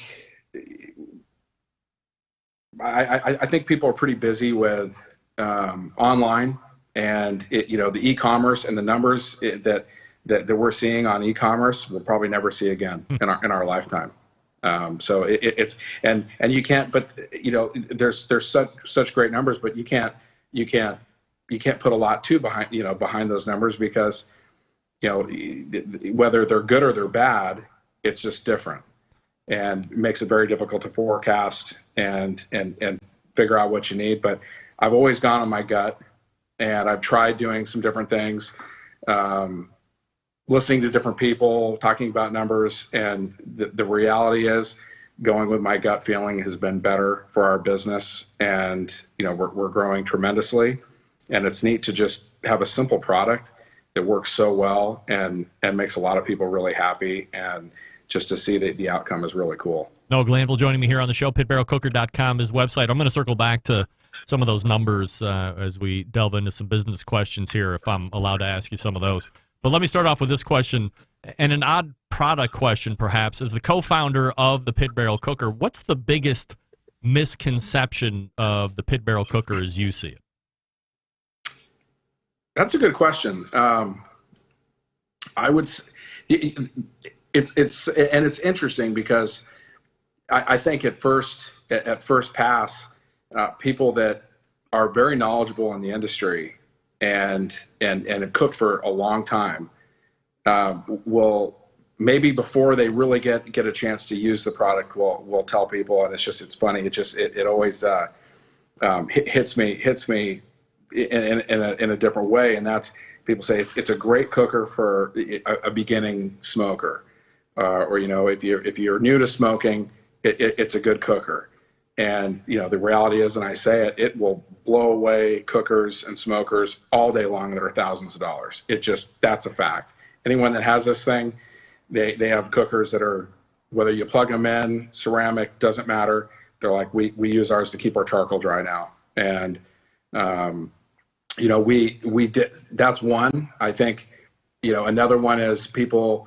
We went pretty heavy, and I'll just be really honest. We knew we had a phenomenal product that was so different, and if more people knew about it, you wouldn't buy another outdoor cooking device, period. And so we thought, let's team up with Kingsford. They have good horsepower, and we'll really push it. Yep. So we recommended Kingsford, and shot a lot of videos with it. And I think that was, a lot of people felt, well, Kingsford's the charcoal that you have to use. And I only use lump charcoal now. And so if I have to use briquettes, I will, but lump is absolutely amazing in it. And if you just get the hang of it, it's great, but you can use any fuel source in it. So people think that, well, I have to use a certain charcoal, or probably the top is a thermometer. Well, where's the thermometer? We're cooking under real fire and hot coals. You can go by feel, but with a pit barrel, and that's what's so different. Just set the vent setting on the bottom one time per your elevation, no vents to adjust on top, hang the meat, close the lid, walk away, and it's some of the best food you'll ever have. And probably lastly is, where do you add the charcoal? So people have just been trained that, well, clearly I'm going to have to add charcoal, right? You don't with a pit barrel. So I think some people foreclose on the product before they really know it, but the ones that do get it, it's lights out. They're believers, they get it, and it's for $349 for the pit barrel or $249 shipped to your door. There's nothing will come close. And you got a number of fans here in the instant chat that are talking about how much they love their pit barrel. Smoking Joe's Pit Barbecue loves his. Steve Lulof's, R. Russell, Ryan Cooper, just to name a few as I'm quickly scanning the chat here. So the Pit Barrel Nation is certainly alive and well here on the instant chat as well. Let's circle back for a second to where 2020 is in the world of business. Given where we are right now in the country and the world, if you're having success as a business, or if you're having not success as a business, how does one plan for 2021? Or perhaps in other words, is 2020 essentially a throwaway year and you can't use what's happening now as any type of planning measure for predictors into later 2020 or 2021 like you would be in a normal business environment? I think it really depends on what industry you're in and what product you're selling. If you're a hardware store and you're selling, bleach and hand wipes and hand sanitizers and furnace filters and just different things like that, yeah, my answer would be it's a throwaway year. Where I think we're so fortunate is that the pit barrel is so contagious in a good way, and one sells another one and so on. And our best, the best salespeople are our customers that we value so much. And I think that's something with our brand. Our customers truly know that there's a connection there, and we're not just another product in the big box retailer that, it's in one year and it's out another, or we're going to change everything up the following year. We stay consistent. So, we know that additional accessories will sell, and we know that with one new customer it multiplies. So I think that for us on one hand, we'll never have the opportunity again for that e-commerce opportunity and so many people to market to and try to spread the word to, but organically we should have a bigger 2021 from a business perspective. If that answers your question. Yeah. So let's take a look back. You and Amber start Pit Barrel Cooker. You grow it. You build the customer base, the loyalty, move from Colorado to Kentucky. So what was the play there? I mean, Colorado from a high level seems to be a much sexier place in regards to areas of the country. What's the intrigue with Kentucky specifically? We thought for a while we would make Colorado our long-term home. It's a gorgeous city. The air is good. You can be up into the Rockies in no time. A lot of really good friends there, and we just felt that we just needed a change. And I mean, we've moved so many times, and we sold our home not too long ago. Want more land. Life is a journey, and just never been comfortable staying in one spot for very long, and want to experience as much as we can. I think, within a couple months, a couple people that I highly respected their opinion said, gosh, if I could go anywhere, I'd go to Louisville. And they knew we were looking for a change. Flew out here, checked it out. The leaves in the fall are absolutely spectacular. The Derby's such a cool time. Thunder over Louisville, the bourbon scene, and I will admit I started drinking bourbon after it was cool, but I do like it, and just we live in an area. I always say the line all the time. It's like a little sophisticated Mayberry, or Southern hospitality with some sense. Yeah. It's a neat place where we are, and honestly, we thought from a shipping perspective, purchasing our own facility, pulling all third-party logistics in. We've had, quite frankly, just an absolutely horrible experience with. We've had some good experiences with third party, and we've had a lot of horrible experiences with third party. One in particular, but we're to have the control and be in an area geographically that you can hit, 65% of the U.S. population in 2 days or less shipping ground, and we. I think it makes a lot of sense, and like I was saying before, we kind of thought this is going to be a great place to kind of get a footing and a foundation for raising our boys, putting them into preschool, their first experience with school in an area like this, and it's it's a little bit of a bubble, but it's neat to see them grow up here, and before you know it, we've made so many friends, and I think we could definitely be here for a while. So you sold your house, but you're not really going to move. We sold our house. We moved to we are living in a 950 square foot condo. a good friend owns it, and he said, "There's no way you guys aren't going to fit in there." And I looked at it and I said, "You know what? Another experience. This will be good for our family." Well, we're living tight, whether you like it or not, right? Yeah. Amber bought in. She said, "Yeah, I think so." But I always say things happen for a reason, and it's put us in a really good spot to wait for the right thing to come along. And we're hunters. If it runs, swims, or fly, we'll kill it. We will eat it. But we're all about living and having those experiences with the boys. So getting some land and where we can go after the turkeys and the deer, and just the boys having a rich childhood is important to us. I mean, so you guys are really all in on Louisville. You have that building that you've been really, you took it from wherever you are in the city and rehabbed it and made it your own. You've added this lifestyle room. You're employing some of the neighborhood folks out there. You're even making your own rubs there locally in Louisville. I mean, you could have easily went to, the big name over there in Kansas City that handles the lion's share of rub making for any number of folks out there in the country right now. When you moved there, did you also decide that not only are we going to do business here, but we are going to employ and we're going to spend our dollars here? We're not just going to shoot it all across the country. As much as we can keep local here to Louisville, this is what we want to do. Yeah, great point. I'm glad you brought that up. I mean, our plan. We've got an awesome team. Love our team, and the folks that work here. We are in what they call they consider the West End, and I love it where we're at. It's a cool area of town.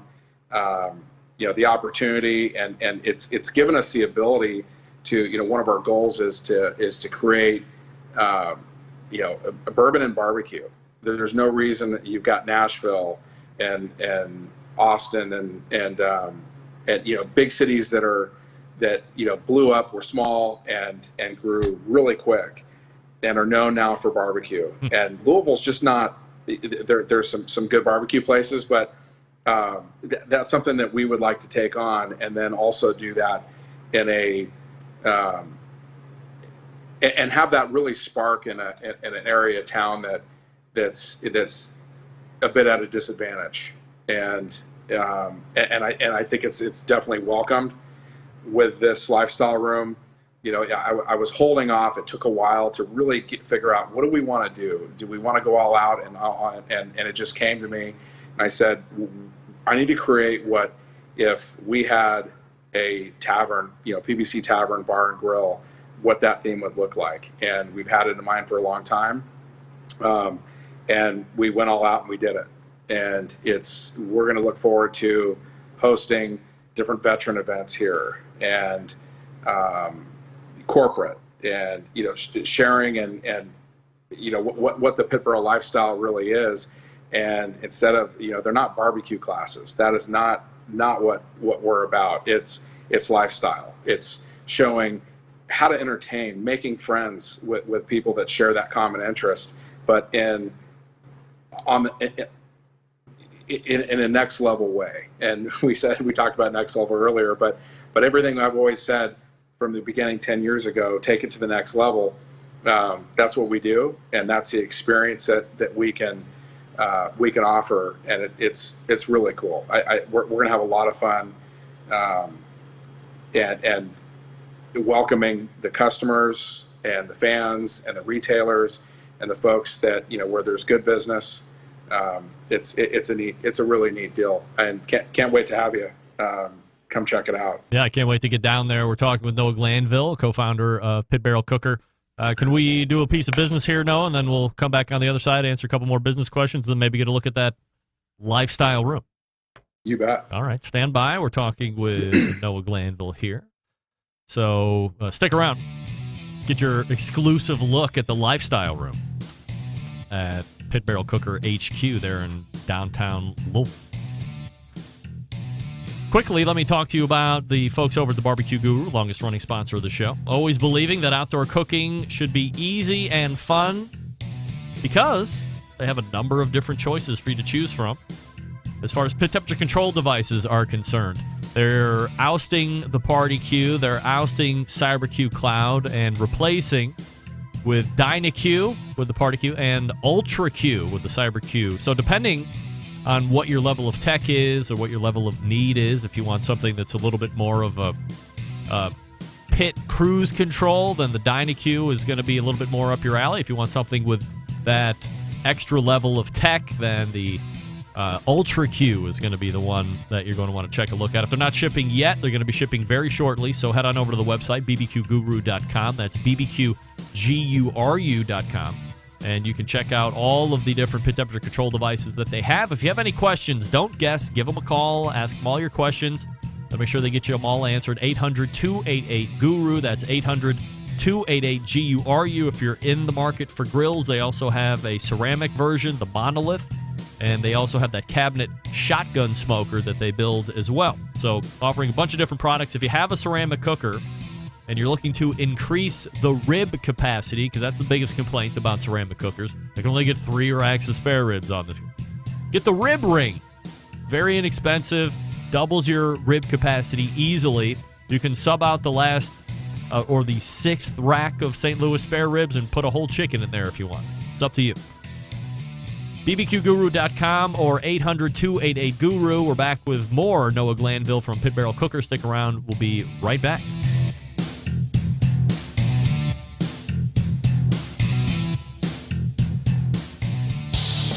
Celebrating over 10 years of prolific and unparalleled live fire barbecue and grilling talk. And yes, it's still being done from Cleveland, Ohio. You're listening to the Barbecue Central Show. Welcome back. This portion of the show being brought to you by Smithfield. Through the grilling season, as recipes, tips, and tricks, you're getting them from World Championship pitmasters like Chris Lilly, Darren Worth, Ernest Cervantes, and Giles Cridlin. With mouthwatering flavor and no artificial ingredients, Smithfield Fresh Pork, quite simply some of the finest pork money can buy. It is truly the trusted choice of World Championship pitmasters for use at competitions and at home. Smithfield.com.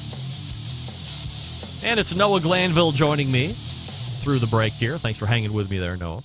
So let's get back here to some other questions before we take an exclusive live look at the lifestyle room.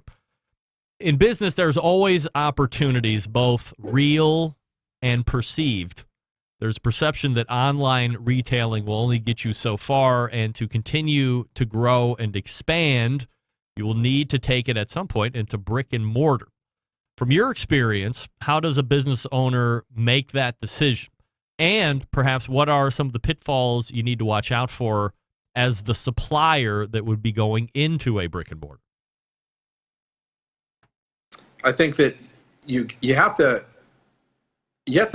put your time in and go in the trenches a little bit to just experience it. I think your product needs to be ready, and you need to build in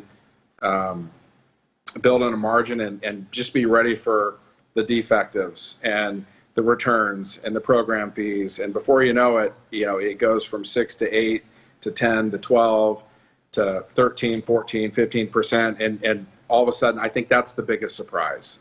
Unless you are used to supplying the big box retailers, you need to be ready for the squeeze. And that's something that, going back to our core values and every decision that I've ever made has always been what's best for the consumer, what's best for our customer. Well, what's best for our consumer and customer is not the journey of getting squeezed and then ultimately what is going to end up in their backyard as a result of being squeezed to death. So during these times, it's also forced us to, and I think every business, if you're not looking at your P&L and you're not looking at your business through a different lens, I think people are going to be doing things much differently, and what's really needed and required. For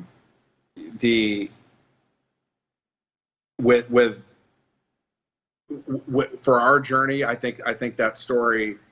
Not sure how that story is going to end with retail. We definitely we are trying to go into a corporate brick and mortar chain, and I keep going back to what I want to support is people and brick and mortars and the original mom and pops that understand our product, believe in it, and sell it, not expect it to just grow legs and walk out the door. So we don't need that. That's not what our customer needs, and we want to be able to stay really focused to that. So some of the challenges are the surprises that you get. You spend a lot of time and bandwidth reviewing invoices that either you're trying to figure out how did you ship it, and it's just there's a lot of gridlock, and so you really need to know how to deal with retail to go in there. I think now is a time more than ever that the retailers really need to be taking good care of their suppliers, especially suppliers that have inventory. And this is not the time to be playing games and squeezing them. But we'll see. We would like very much to do good business, and this is a time that's allowed us to really take a look at it, bring on more of the good business, get rid of the bad business. And I think every industry and business has that. And you look at it, and it's just, this is a really good time if you're able to, whether this is cut you at the knees and things aren't good or things are really, really great. It's a time to evaluate your business and say, how am I going to come back stronger, and what am I going to do differently? You might come back with something that's an essential item that might help. But I always said, if I put another business together, I think I've made this about as difficult as I possibly can. And so learning some lessons. Boy, you got to be on it with customer service and not have to worry about a location and people being able to spend money with you 24/7 and you not have to actually take the credit card. So, there's a lot of checks that I would want to put in place, but I think everybody is going to come away from this stronger and more resilient than ever before. And I'm really excited for that to happen. I think the country's going to come back, and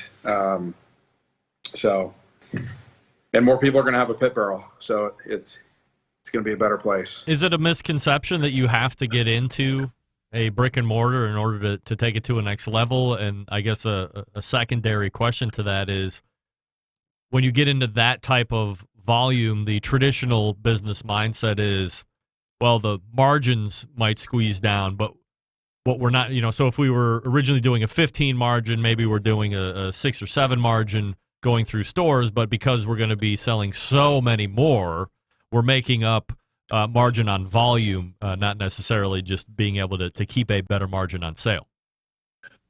Yeah, I think that's what the big box buyers are going to tell you. I don't believe it, but we've also wanted to grow responsibly. So could we push more volume out? For our product, it's just different. I think with certain products, You know, that might be a different scenario. Our product, not a lot of people know about it in the grand scheme of things. The people that do will tell you they're the most amazing outdoor cooking device on the planet. You said it best in the very beginning of the show, and it truly is. But there's a lot of people out there that still don't know. So, you know, we don't need to try to be everything to everybody. We want to be really good at what we do.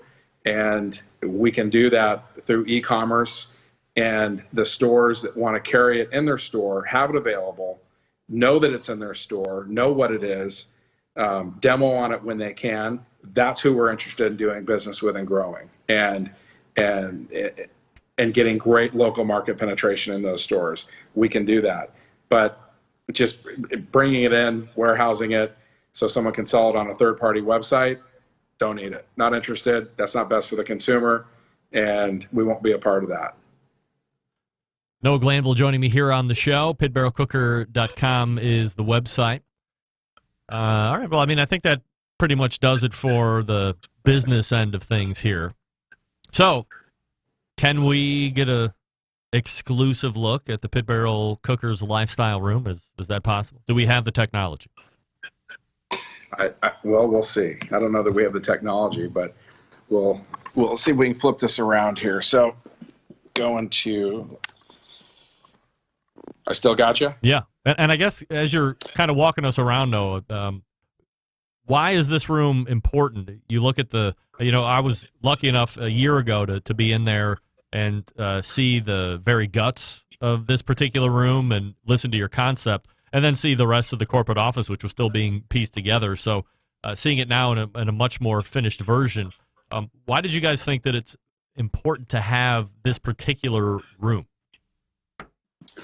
So the ability to do events, and just the lifestyle of for the staff, and just an unbelievable place. I mean, whether you call this a break room for training, like I said, corporate events, shooting, all our video production here is where we'll do this going forward. Maybe moving a little fast there, but Easton, he was 7, shot. That's his first whitetail. Shot a much bigger one than I've ever harvested. But backstraps were amazing. Was actually just eating a summer sausage earlier today. Delicious. This is the bar, the main bar area. This is the bar area.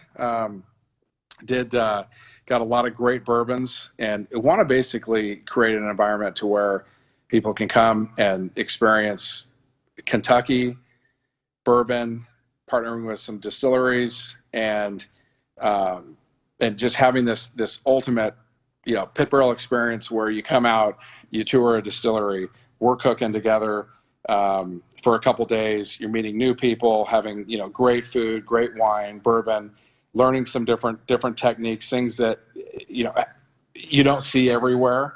Wanted to kind of do a play off of the chicken, cow, and pig, and those are pretty cool. Just a really comfortable area. It'll seat over 100 people. Wow. And these live edge slabs, I was talking about that earlier.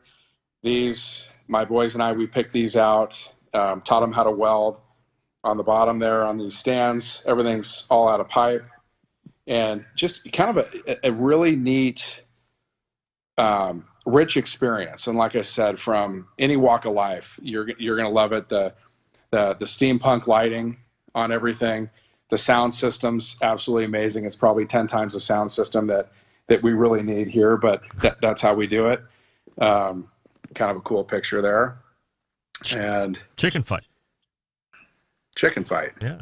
The outdoor area, it's raining out there. That's a cool area. We'll have to save that for when you come down, but we have a whole outdoor cooking area, fire pit, where we can also shoot video. The barnwood on here is from a 75-year-old tobacco barn in Mount Sterling, Kentucky. So just really cool, like just the real deal, rusted corrugated, and then just kind of a little different deal. Not many people have seen this, and again, the live edge slab, just very, just well done, and again, all about the finishes. The did a really cool butcher block. This is something, so as a heads up, the new device besides the extra large model is wanted a cutting board that was a digital cami look that kind of reminds me of the military and what the military went to. So we're going to start selling these cutting boards, and we'll go all the way from butcher blocks to some of the smaller ones here.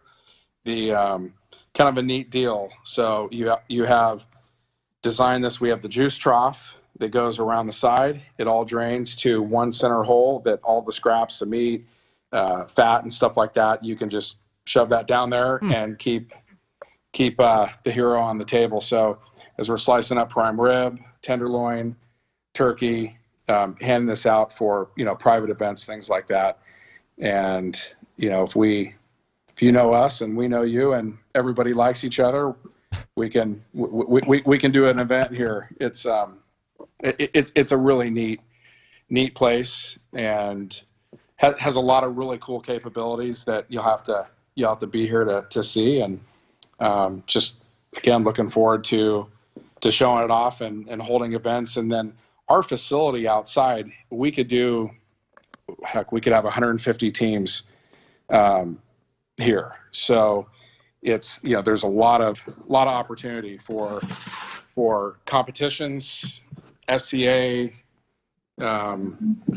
you name it, whatever barbecue competition you want to do,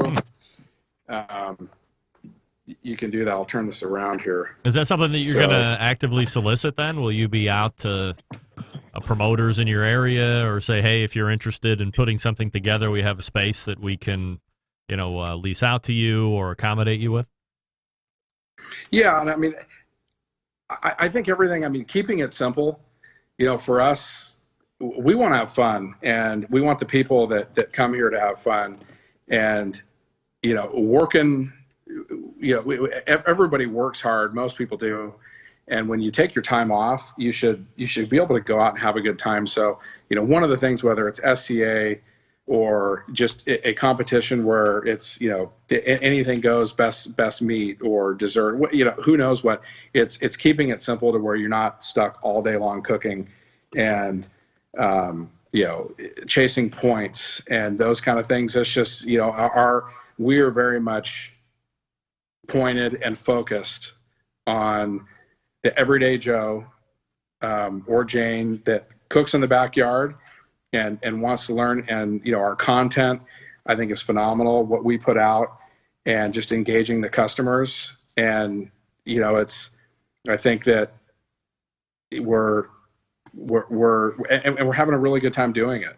And there's nothing better than absolutely loving your job. I mean, it's not work when you love it. And, we're down here almost 7 days a week. Our family is, at least, and a lot of people put a lot of time in. So it's a fun place to be, and building something like this, the employees and the team members, just it's really cool, and it's neat to see their reaction. And as we hold events, and we always say, it's like, you hear people say, well, you work hard, play hard. We truly, this will allow us to play even harder and have more fun doing it. So it's really cool. We've got a couple minutes left here, Noah, and I appreciate the time here this evening pulling an extra segment. We've teased it very well here. You just let it slip as you were going around the very palatial cutting board, but a bigger pit barrel cooker. Certainly we've mentioned it here as could happen. Will it happen now, given everything that's going on? What can you tell us about the bigger pit barrel, size, potential release, all that stuff? Sure. So we've got what we call the PBX, and we've got the PBC, the PBJ, and it's very similar to 55 gallon. It'll be a $4.99 price point delivered to your door, or you can buy it in a store that carries it. We remit sales tax in every state, so the playing field has been leveled for retailers. That will be coming out. Everything's been delayed a bit, but that will definitely be coming out by the fourth quarter.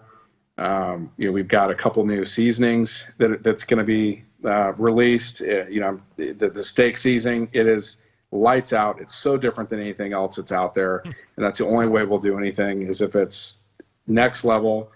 And so I'm really excited to put that out. We're doing a Southern seasonings. I mean, it's been 10 years and we've had 2 rubs. And again, going back to don't want to be everything, want to be really good at what we do. And the all-purpose of beef at game, I think, are phenomenal. The Southern rub, it's a lot of fun. A little bit of kick to it, and you'd be surprised how many things that you can put it on, and it's really good. Gosh, what else? We've got a couple accessories. We are going to be coming out with some wheels. I heard Robin talking about that. Couldn't agree with her more. It was good to see her. Need to get down and visit. Amber talks more with her than I do. But the wheels, having something solid. And so we will have an accessory that does that. Stainless steel model is in the future, and that's going to be cool. That's going to be different. Something totally different. And then, barrel house cooker joined the family. There'll be some variations of that. And that's probably something that we will build in what I call be big box proof. So, that's probably where that will live. So I beat you to the next question. I just had a feeling you might be asking me about that. No, I was going to let it ride out here, and maybe next time we circled back when we had more time, we could address that. But, you're kind of blowing the load out here on a lot of stuff that I'm sure people are going to be talking about here after the show ends here this evening. So a lot of people in the chat very excited about the bigger pit barrel. So we'll look for a potential fourth quarter release, but if things draw near, we'll certainly firm up on that, maybe have you back on so we can talk a little bit more specific about that. And, it's been a great visit, great way to catch up. Love seeing the lifestyle room, and certainly appreciate you giving us the exclusive there. And we wish you nothing but continued success, and I hope everybody stays safe, and everybody in the company is doing that as well. Well, thanks, buddy. Likewise, good to see you. Thanks for having me. All right, you got it. There he is, Noah Glanville, right there from Pit Barrel Cooker. And we are ready to go. How about that? All the way back in the first hour, we talked with Stephen Raichlen, BBQBible.com. We also talked with Robin Lindars from GrillGirl.com. She's a fan of the Masterbuilt, a growing fan base. I'm not trying to dump all over it. I'm just trying to be the other voice of devil's advocate or reason or whatever. I guess I also figured out how come I didn't get picked up on that video stuff, because they said, we'll send you the video stuff. I was like, hey, if I'm in charge of doing the video, I don't want any part of that. That's not me. I'm the talent. Second hour, Pit Barrel Cookers, Noah Glanville, the very own. My pal, Noah Glanville, first co-owner of Pit Barrel Cooker second. PBX coming out in the fourth quarter. Stay tuned on that. I believe you said that there in the future would be a stainless steel Pit Barrel Cooker. Wow. A lot of different accessories. New steak rub that might change the very face of the market. I'm always down for a good steak rub, or at least trying. Big show planned for you next week. As I had mentioned, Ted Reeder is in. The finals of American Idol Barbecue Central Show edition will take place as well. Embedded correspondents are in. It's going to be a gas. Until next Tuesday at 9 p.m. Eastern Standard Time. Well, hold on. September 11th, 2001. I will never forget. Until next Tuesday at 9 p.m. Eastern Standard Time, this is your program host and proud U.S. American saying good night now.